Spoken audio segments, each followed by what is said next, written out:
So, we are here at the end of the road, and I also find it very funny that I'm wearing a red shirt because we are still talking about The Incredibles here today. So, let's just get into it, shall we? Hey guys, what's going on? It's Daniel Strunk from QuickTime Reactions, and this is the final episode in my Forever Classic series, where we talked about all things Fantastic Four, their movies and stuff that I found related to the Fantastic Four before our first family takes its first steps in the MCU. And this one, much like the very first episode in this series, is very, very special to me because we are talking about the sequel to, in my opinion, one of Pixar's best ever films ever made, The Incredibles, The Incredibles 2, which came out almost 15 years after the first one came out. First one came out in 2004. This one came out in 2018. More specifically, it came out on June 15th of 2018, which June 15th is my birthday. So I got to see this on my 18th birthday, which was awesome. The cast, of course, features all of our favorites coming back: Craig T. Nelson, Holly Hunter, Sam Jackson, Sarah Vowell, although there were some casting changes. Spencer Fox did not return to play Dash, mainly because he'd gotten older. So Huck Milner came in to voice Dash. Jonathan Banks, famous from Breaking Bad, he came in to play Agent Rick Dicker, replacing Bud Lucky, who played him in the first film. And of course, we have the new characters coming in. And of course, speaking of Breaking Bad and that whole sphere, Bob Odenkirk, Saul Goodman himself, he's in this movie, as well as Sophia Bush, Isabella Rossellini, as well as a whole host of other people. This movie picks up exactly where the first one left off. Superheroes are still forced to be in hiding, even though there are more and more threats coming out into the world as they speak. But a tech billionaire named Winston Dever is trying to push for a movement to get superheroes reinstated, and the face that he wants to be a part of that is Elastigirl. So, much as similar to the first movie where Bob went out and did some superhero stuff while Helen stayed at the house, the roles are inverted. Bob stays at the house trying to take care of the kids, while Helen goes out and tries to stop a new villain that has come onto the scene named the Screen Slaver, who uses screens to hypnotize people into doing things that they would not typically do. So, will she be able to stop the Screen Slaver in time, or will she need the help of her family in order to get the job done? So, like I said, this was a really cool, really special day for me because this came out on my 18th birthday, which was so awesome to see that. In fact, my 18th birthday was so much fun because we went to go see Incredibles 2 in the morning, and then in the evening I went to an NXT house show south of where I live, and this was right before, I think, Takeover Chicago 2. So, and that was just a really cool, a fun day for me, and it was just so much fun to do. And it always seems as though, like, Pixar, there's always two time frames in which Pixar releases well, three.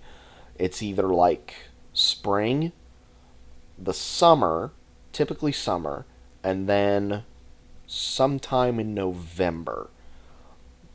And those are like the three time frames that they would release movies. And this one just so happened to land on my birthday, which was awesome. Um, I think this is, while not as good as the first one, I still think this is really really good. This is a really good movie. Um, Everyone in the cast does an absolutely amazing job. Um, Craig T. Nelson, Holly Hunter, Sam Jackson, like they all do an amazing job in this. Bob Odenkirk, I think, also does a really good job as Winston, as kind of being the um, I wouldn't necessarily say naive, because his feelings are, you know, I think well founded. Like, his father really admired the superheroes, even had a phone in the house to, think it was direct lines to Gazer Beam and Dynaguy. But when the supers went under, he tried the phone when someone was robbing the house, and then their father got killed. So I think his motives of trying to bring the supers back is like, wanting to have that, feeling of safety in the city, I think is pretty well founded. Um, and the reveal of who the screenslaver is, I think their motive is also really well founded as well.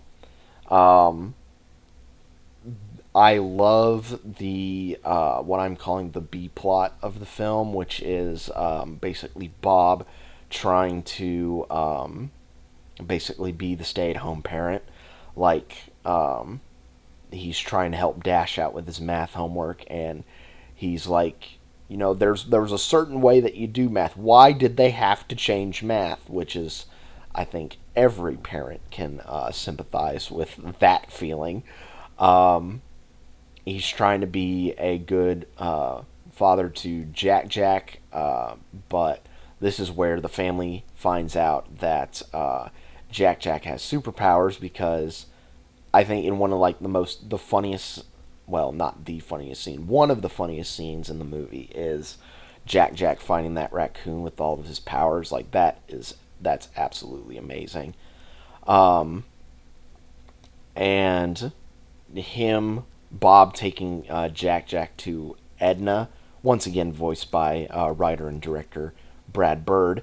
Um, and basically, when Bob comes back to pick him up, Jack Jack's basically modeled everything after Edna. That's awesome. That's absolutely amazing.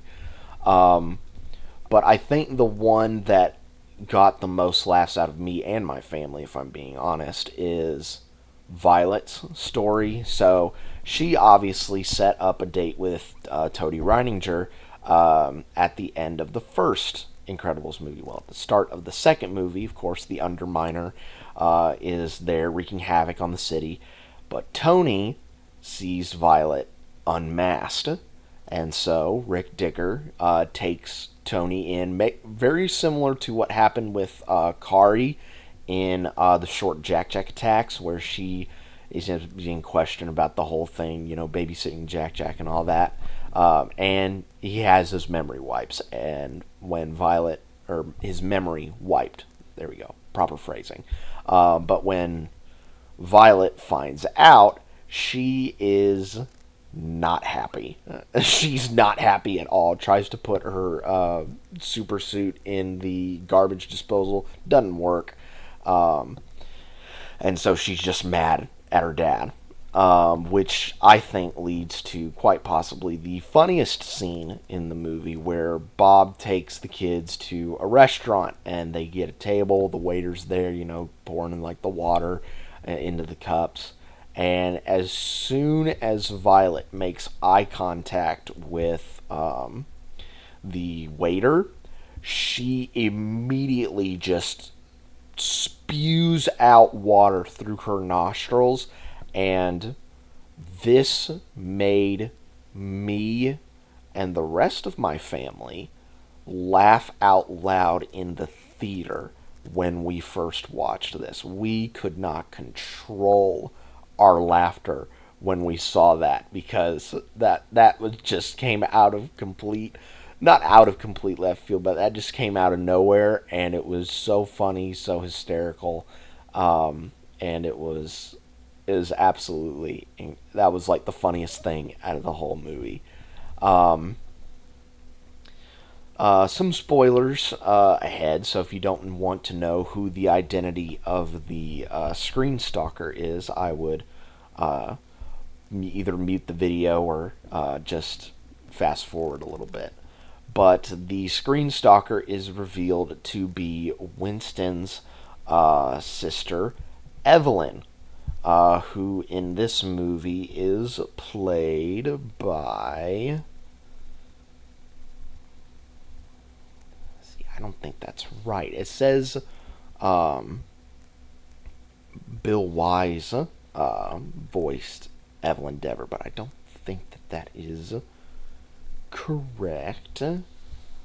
Let me take a look here.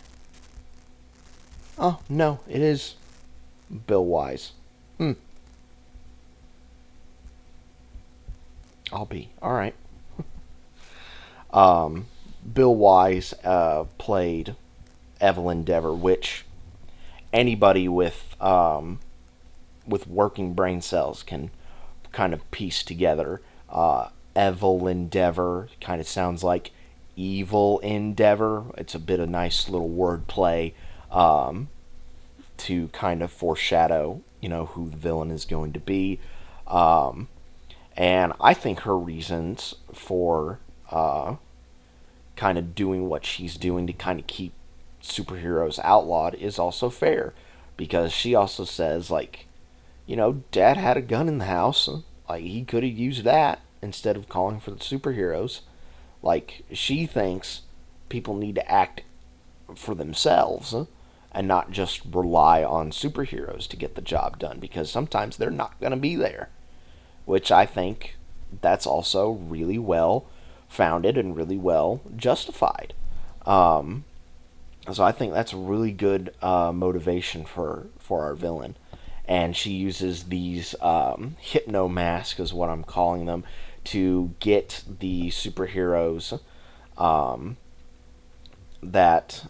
so she gets both Elastigirl, Mr. Incredible, and Frozone, as well as some secondary heroes that we meet. Biggest standout being Void, played by. Let's take a look here. Sophia Bush. Sophia Bush plays Void. She is an Elastigirl superfan. And then we have superheroes like, let me see if I can try and remember their names. I think one of them is called the Regurgitator. There's a hawk or an owl one. There's one who like builds up electricity, like static electricity, and I think those are all the ones. There's another really is he named Brick? I think he might be named Brick. Built similarly to Mr. Incredible, also really strong. So we have our secondary heroes in as well. But the kids are able to get those hypno masks off of our main characters, and Mrs. Incredible goes and takes care of Screen Stalker Evelyn, while the rest of our heroes try to stop the yacht that Winston brought all of these superheroes on to basically sign a new law in saying, like, superheroes are back, from ramming into the city. And it plays out very similarly to what happens with the robot at the end of the first film, just with, again, roles reversed, which I found to be really, really cool. the animation in this, like, huge step up from what they had in 2004. I mean, obviously, but like this animation is like absolutely amazing. I say that every single time with a Pixar animated film. Like, it's like they are just completely unrivaled when it comes to how good their animation is. Like, I think it's Pixar and like maybe Studio Ghibli, as like you can, flip a coin between the two of them and like uh, decide on who's the best in that situation. I talked about in the first movie how not Elastigirl, Violet's hair was, I think, the hardest thing that they had to animate in that first film. Here they're just showing off because Violet's getting ready for her date. She's using a hair dryer and her hair's like out to here, like flailing around. It's like, okay, now you're just showing off now. But I think, if I remember correctly, the hardest thing that they had to animate was Elastigirl with the elasticycle. Um, Anytime, like that big chase that she had with the monorail train. I wouldn't necessarily say in the middle of the film, but towards the middle of the film. That was, I think, the hardest thing that they had to animate. Um, and it looked really, really good, that chase. So kudos to them for doing that. This score, I cannot believe I forgot to mention this in my first movie review, but the score for both of these movies was done by one Michael Giacchino. And let me think here. What is Michael Giacchino doing right now? Oh, yes, that is right. Scoring the new Fantastic Four film that is going to be coming out in literally less than a week. So he's got some experience kind of scoring Fantastic Four-esque movies in the past. So I have no doubt in my mind that the Fantastic Four score will be absolutely amazing. Because, look at what he did in these two films. It's absolutely awesome. Um, but yeah, this was an absolutely fun movie. Again, not as good as the first one, but like the first movie's here, the second movie is like right there. It's like neck and neck between the two of them, because both of them, I think, are some of Pixar's best work that they've done, and I'm very much looking forward to seeing what they do for the third film, which that third film was confirmed at D23 last year. I'm very much looking forward to seeing what they do with that third film. But yeah, Incredibles 2 is an absolutely fun watch. If you guys have not checked it out, I highly suggest that you do before going to see Fantastic Four First Steps. And in fact, check out both of the Incredibles films, because, in my opinion, they are the best Fantastic Four films ever made that are, kind of vaguely similar to the Fantastic Four. They are the high bar that this new movie has to kind of go over, in a sense. But yeah, I absolutely loved watching Incredibles 2 again, and I cannot wait to go see Fantastic Four First Steps when it comes out this week. Look forward to a non-spoiler review as well as my spoiler review for Fantastic Four First Steps on the channel. But yeah, that's pretty much going to be it for me, guys. Let me know down in the comments what you guys thought of Incredibles 2, and what you guys thought of my series as a whole. What series should I do next for any of the big releases coming up later in the year? But that's going to do it for me, guys. Be safe out there, and remember, take some time to, step away from your screens, because you never know when you could be hypnotized to, take over a train and, derail it for some reason. You never know when that's going to happen. And I will catch you guys later.